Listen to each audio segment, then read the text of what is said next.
मैं नसरीन खान, आप देख रहे हैं जेके भारत टीवी। आज मुस्लिम राष्ट्रीय मंच की जानिब से एक विशेष तिरंगा यात्रा का आयोजन किया गया। इस यात्रा का उद्देश्य देश की अखंडता, एकता और विजय के लिए महिलाओं की भूमिका को सम्मान देना और राष्ट्रीय चेतना को जागृत करना था।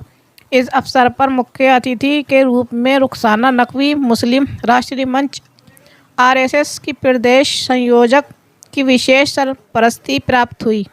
उनके नेतृत्व में यात्रा ने नई ऊर्जा और उत्साह का संचार किया। बड़ी संख्या में मुस्लिम महिलाओं ने तिरंगा लेकर इस यात्रा में भाग लिया, जिससे देशभक्ति का अद्भुत दृश्य देखने को मिला।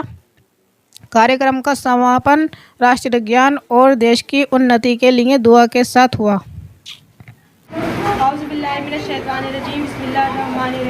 अल्लाहुम्मा सल्ली अला मुहम्मदिन व अला आलि मुहम्मदिन कमा सल्लैता अला इब्राहीम व अला आलि इब्राहीम इन्नका हमीदुम मजीद। और मुझे बड़ी खुशी है कि मैं यहाँ पर हूँ। मेरे दादा भी यहाँ पे कर्नल रहे हैं और पापा भी मेरे सूबेदार रहे हैं राजा महाराजा नवाबों के ज़माने से। और आज मैं आई हूँ, मेरा दिल खींच के मुझको अपनी बहनों के पास लाया है, इसलिए कि मैं रामपुर का कहीं ना कहीं ब्लड हमें मिला। और मुझे बड़ी खुशी है कि मैं यहाँ पर हूँ। मेरे दादा भी यहाँ पे कर्नल रहे हैं और पापा भी मेरे सूबेदार रहे हैं राजा महाराजा नवाबों के ज़माने से। और आज मैं आई हूँ, मेरा दिल खींच के मुझको अपनी बहनों के पास लाया है, इसलिए कि मैं रामपुर का कहीं ना कहीं ब्लड हमें और मुझे मालूम हुआ कि सबसे ज़्यादा इस वक्त जो महिलाएं परेशान हैं यहाँ के ऊपर, किसी के पास राशन कार्ड नहीं है, किसी के पास। और मुझे बड़ी खुशी है कि मैं यहाँ पर हूँ। मेरे दादा भी यहाँ पे कर्नल रहे हैं और पापा भी मेरे सूबेदार रहे हैं राजा महाराजा नवाबों के ज़माने से। और आज मैं आई हूँ, मेरा दिल खींच के मुझको अपनी बहनों के पास लाया है, इसलिए कि मैं रामपुर का कहीं ना कहीं ब्लड हमें मिला हुआ है। और मुझे मालूम हुआ कि सबसे ज़्यादा इस वक्त जो महिलाएं परेशान हैं यहाँ के ऊपर, किसी के पास राशन कार्ड नहीं है, किसी के पास बहुत से के आयुष्मान कार्ड नहीं है, लाइट का नहीं हुआ या आवास का नहीं हुआ है ना, ये सब परेशानियाँ हैं। तो हमने कहा कि राजू भाई से बात करी तो राजू भाई ने कहा मेरी तरफ ज़्यादा दिक्कतें हैं। तो हमने कहा एक बहुत मुबारक दिन है हम लोगों के लिए, क्योंकि पाकिस्तान ने जब हमला किया हमारे यहाँ, शहीद किया लोगों को कश्मीर में, तो अचानक में किया था। लेकिन हमारी आप जैसी जो बहन थी, हमारी जैसी सूफिया कुरैशी का नाम सुना होगा आपने, न्यूज़ में देखा होगा आपने कि वो पायलट बनी। यही हिंदुस्तान की बेटी पायलट बनी, मुसलमान घराने की। और उसने क्या किया, वो गई जहाज़ से और जाके उनके ऊपर बमबारी करी है वहाँ पे, और अपने हिंदुस्तान में जो भी शहीद हुए थे उनका बदला लिया। और आज हमारे हिंदुस्तान का सर एक हिंदुस्तान की मुस्लिम बेटी ने ऊंचा किया। तो आज हम लोग ये चाहते हैं कि हम सब बहनें हैं, हम सब के बच्चे हैं, हम ये चाहते हैं कि क्यों ना हम लोग भी अपने बच्चों को पढ़ा लिखा के इसी तरह, जैसे कि हमारी सूफिया कुरैशी बहन पहली दफ़ा मुसलमान धर्म से, मुसलमान समाज से कोई बेटी इस तरह इतने ऊंचे, जहां हिंदू मुस्लिम होती थी कि मोदी जी के ज़माने में बोला जाता था कि बहुत हिंदू मुस्लिम है, जबकि मैं कोई पार्टी बेस पे यहाँ पे बात नहीं कर रही हूँ, लेकिन जहाँ पे इंसाफ की बात है कि कोई भी पार्टियाँ आई गई, सब गई, लेकिन जो जलवा इस टाइम हमारे के यहाँ पढ़ाई लिखाई का, चाहे वो इंजीनियर हो, चाहे डॉक्टर हो, चाहे जज हो, चाहे पायलट हो, जो मुस्लिम बहनें और उनके बच्चों को जो तरबियत मिल रही है, ये काबिले तारीफ है। पर नहीं पढ़ती होंगी तो टीवी तो देखती हूँ, देखते हैं सब, न्यूज़ सुनते हैं।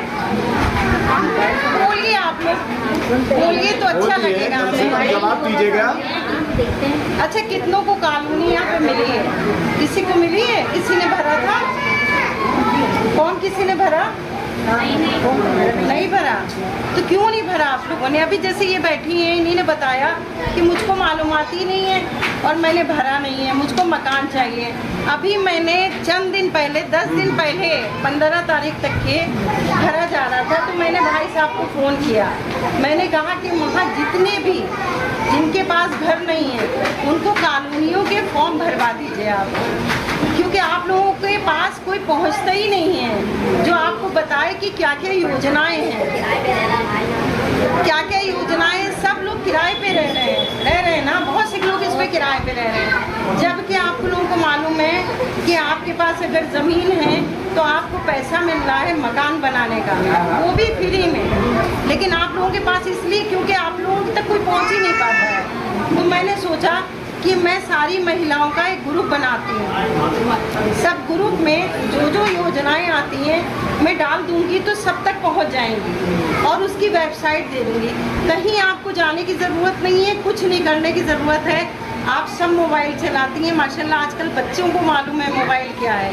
आप ऑनलाइन उस पर भर सकती हैं, कोई पैसा नहीं है किसी तरह का। लाइट का है, आवास का है, तमाम योजनाएं हैं जो इस वक्त गरीबों के लिए और मुस्लिमों के लिए है। शौचालय है, लाइट का है, आपका इसका राशन का चल रहा था, और आपका आयुष्मान कार्ड चल रहा है। तमाम तरह की योजनाएं, आपका धन, ये जो लोन है उसके लिए मिल रहा है। लेकिन आप लोगों को कुछ नहीं मालूम, कुछ भी नहीं मालूम। मालूम है किसी को ये सब? मालूम है किसी को ये सब? आप देखिए यहाँ पे कोई जेंट्स है और ना पता है उसका जवाब दीजिए, अगर नहीं पता है तो उसका भी जवाब दीजिए। आप लोगों को ये सब मालूम है कि बच्चों की पढ़ाई के लिए पैसा मिल रहा है? बता रहे मालूम नहीं है ना, कोई पैसा नहीं मिला। नहीं, तो आप लोग जब भरिएगा, देखिए आपके पास डॉक्यूमेंट होना ज़रूरी है। सबसे पहले आधार कार्ड, पैन कार्ड, निवास का आपका, ये सब ज़रूरी है। और आय, इनकम, गरीबी रेखा के नीचे वाली इनकम। आप साइबर कैफ़े जाते हैं, साइबर कैफ़े वाला आपका भर देता है, वो चाहे सही हो चाहे गलत हो, उसको पैसे से मतलब है। तो जब तक कि आपके डॉक्यूमेंट नहीं पूरे होंगे तो आपको कैसे मिलेगा आवास, बताइए? तो क्या है, आप वो भर देते हैं, कोई ऐसा वो नहीं बताते कि तुम्हारे डॉक्यूमेंट्स में ये कमी है या वो कमी, ये नहीं बताएंगे, क्योंकि उनको तो चाहे अपलोड हो या ना हो, उन्हीं ने रसीद आपको दे दी कि आपका भर गया। अब आप क्या बोल रहे हैं? सरकार मुझको मकान नहीं दे रही है, सरकार से मुझको ये फायदा नहीं हो रहा, यही तो होता है ना। लेकिन जब आपके पास पूरे डॉक्यूमेंट नहीं है तो आपको, जब तक कि आप किराएदार हैं तो किराएदार का प्रमाण पत्र होना चाहिए ना। बुला लो रात में, यहाँ बुला लो इधर। किराएदार का प्रमाण पत्र, किराएदार का प्रमाण सुनाई, वो आया होगा ना उधर से। जब आपने कोई जवाब नहीं दिया, बोला आज हो जाएगा, कल हो जाएगा, नहीं कोई होगा नहीं, आजकल नहीं होता है। देखिए ये भी मैं समझा दूँ आपको, ये लॉटरी होती है। जैसे ये लाइन लगी है आपके पास, पहले इन्हीं ने भरा, फिर इन्हीं ने, ऐसे लाइन लगती चली गई। आपके जैसे सैकड़ों लोगों ने भरा है ना, लाखों लोगों ने भरा, लेकिन नहीं कुछ लोगों का भी नहीं आएगा। वो जो शुरू से जिसने काम किया है पहले उनको मिलेगा। फिर अब कॉलोनियाँ बन रही हैं, वो कॉलोनी का यही होता है कि आप शुरू से भरिए। 15 तारीख तक लास्ट थी, जो 15 दिन के लिए बढ़ाई गई। अभी नहीं, जब जिस वक्त हो, यही मैं इसीलिए कह रही हूँ, सब लोगों के मैं नंबर लेके ग्रुप बना दूंगी, यहाँ पर का एक ग्रुप बना दूंगी, उसमें एक लिंक डाल दूंगी। उस लिंक को कि क्या क्या इसमें चाहिए, क्या क्या डॉक्यूमेंट लगेंगे, 100 200 रुपए के लिए। आप लोग इतना परेशान होती हैं, आप लोग चक्कर काटते हैं दूसरी जगह, साइबर में जाते हैं, वहाँ आपके बेकार पैसे चले जाते हैं। सबसे पहले अपने डॉक्यूमेंट आप बनाएं, वो मैं ग्रुप में डाल दिया करूँगी। उस ग्रुप से आप लोग देख लिया कीजिएगा, सबके पास मैं ब्रॉडकास्ट बनाऊंगी तो सबके पास चला जाएगा। ग्रुप में नहीं भी जाइएगा तो ब्रॉडकास्ट से सबके पास अलग अलग चला जाएगा। तो मेरे को आप देख सकती हैं कि क्या है। अगर आपको ज़रूरत है, जैसे विधवा पेंशन की है, आप 36 चक्कर लगाते हैं, अगर नहीं हो रहा है आप मेरे ग्रुप में डालिए, हमसे मिलिए, हम आपको उसका तरीका बताएंगे। मैं लखनऊ की हूँ, लेकिन आप अगर हमको याद करिएगा तो 24 घंटे आप हमको आजमाइएगा, 24 घंटे में किसी वक्त भी कॉल करिएगा ज़रूरत के लिए। आप मैसेज छोड़ दीजिए कि मैडम मुझे ज़रूरी बात करना है, तो मैं ज़रूर आपसे करूँगी। लेकिन अगर ये कोई चाहे कि मैं हर टाइम बात करूँ, शिकवा मत कीजिए। हर टाइम बात नहीं होएगी, लेकिन जो काम जरूरत है हर वक्त नहीं हो सकती बात, है ना। तो इसलिए मुस्लिम राष्ट्रीय मंच का मुसलमानों के प्रति ये है कि मुसलमान बच्चा, जो इल्म हमारे रसूल ने कहा है कि घर घर इल्म हो, एक रोटी कम खाओ, लेकिन बच्चों को इल्म दो। हम लोग के कुरान में भी यही है कि कुरान हमारा कोई कुछ भी कहे, लेकिन हमारा जुज़ है, हमारा ईमान है। कुरान भी पढ़ाइए। मोदी जी ने कहा एक हाथ में कंप्यूटर, एक हाथ में कुरान, ये किसी ने नहीं कहा, और उन्हीं ने उसके लिए मुहैया किया। आपका बच्चा इंटर के बाद घर बैठ जाता है, ऐसा ही है ना, क्योंकि आगे की पढ़ाई मुश्किल हो जाती है, तो आप लोग नहीं पढ़ा पाते हैं। उसके लिए लोन है, उसके लिए लोन है, आप लोन लीजिए। और लोन भी इस तरह का है कि जब आपकी पढ़ाई पूरी हो जाएगी तो आप उसको अदा करिएगा। 5 लाख लिया, 10 लाख लिया, जो भी जिसकी है पढ़ाई का, तो उसको जो लोन वापस किएगा वो दूसरे बच्चों के काम आएगा, है ना, दूसरे बच्चों के काम आएगा। तो इस तरह है कि एक दूसरे से जुड़ के काम होगा। सबसे पहले मुसलमान कमज़ोर है, आए हम डॉक्टर भी बन सकते हैं। ये हमारी मुस्लिम बहन है, इसके लिए तो ताली बजाना चाहिए आपको। मुसलमान की औरतें भी, बच्चे भी, सब कुछ कर सकते हैं। हमारे समाज मुकम्मल है, किसी के कहने से कुछ नहीं होता। आप ये बताइए, आज झगड़ा ये है राम जी के नाम को लेके, है ना, मगर आप ये जानते हैं कि इस वक्त जो हमारे पास किताबें हैं, जो हम लोगों के बच्चे किताबें पढ़ रहे हैं, हिंदी तो सभी पढ़े हैं ना, आप सब पढ़ रहे हैं ना, और हिस्ट्री भी सब पढ़ रहे हैं ना, सब लोग माएँ अपने बच्चों को पढ़ाती हैं, तो क्या उसमें श्री राम का नाम नहीं है?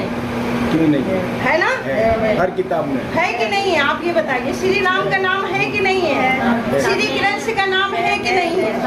उस वक्त आप लोगों को बुरा क्यों नहीं लगता कि जब आप लोग किताबें पढ़ाती हैं? आप अपने बच्चों को स्कूल से हटा लिए, क्योंकि हर किताब में श्री राम का नाम है। तो अब सवाल ये उठता है कि मंदिर के सामने से हम लोगों के 12 वफ़ात के जुलूस निकलते हैं ना। कभी आपने सुना कि 12 वफ़ात के जुलूस पे या शियों के ताज़िये पे या कोई भी ऐसा इस्लामिक प्रोग्राम है उसके ऊपर पत्थरबाजी हुई? पहले की बात कर रहे हैं, आज की लेटेस्ट की बात नहीं कर रहे हैं। अभी तो जो चल रहा है माहौल, अभी वहाँ पे आ रही हूँ, कोई कहीं। लेकिन आज हमारे यहाँ मस्जिद है, मस्जिद के ऊपर से अगर श्री राम के नारे लगते हुए गए और उस मंदिर के मस्जिद से उनके पर पथराव हुआ, तो क्या ये सही है? आप ये बताइए। मैं भी मुस्लिम बहन हूँ, आपकी तरह हूँ, लेकिन क्या ये जायज़ है कि दूसरे धर्म को ठेस पहुँचाना? इस्लाम में क्या ये है कि आप दूसरे मजहब को बुरा कहिए? हम लोगों के पैगंबर कितने? 1,23,999 पैगंबर हैं, और हम लोग ये जानते हैं कि वो पैगंबर जो हैं ना हम जानते हैं ना हिंदू समाज जानता है कि पैगंबरों के नाम क्या क्या है। ये जो नेक काम करते थे वही सब दूत हैं। हम लोग अल्लाह एक मानते हैं, ये लोग क्या करते हैं, जो अच्छे, जैसे हम लोग के इमाम पैगंबर हैं, हमारे के जो पैगंबर हैं उनको हम लोग पैगंबर मानते हैं, इमामों को इमाम मानते हैं। ये लोग क्या बस इतना है कि ये लोग सबको भगवान कहते हैं, वो भगवान का अवतार कहते हैं, वो उनकी है। लेकिन राम जी का नाम तो हम लोग बचपन से लेके चले आ रहे हैं, अभी झगड़ा का है। अगर वो जय श्री राम कह के गुजर रहे हैं तो हमने भी तो अपने बच्चों को पढ़ाया कि नहीं बताया है? पढ़ाया ना, सब पढ़ा रहे हैं, आज भी पढ़ा रहे हैं। तो हम लोग का दीन मुकम्मल है। छोटी छोटी बातों को लेके आप लोग मत लड़िए। ये जो मंदिर और मस्जिद का मसला है, ये राजनीतिक मसला है। ये बड़े बड़े नेता जो हैं, आज भाजपा है तो सपा सरकार कर रही है, वो लड़वा देगी कि 2014 से भाजपा सरकार है,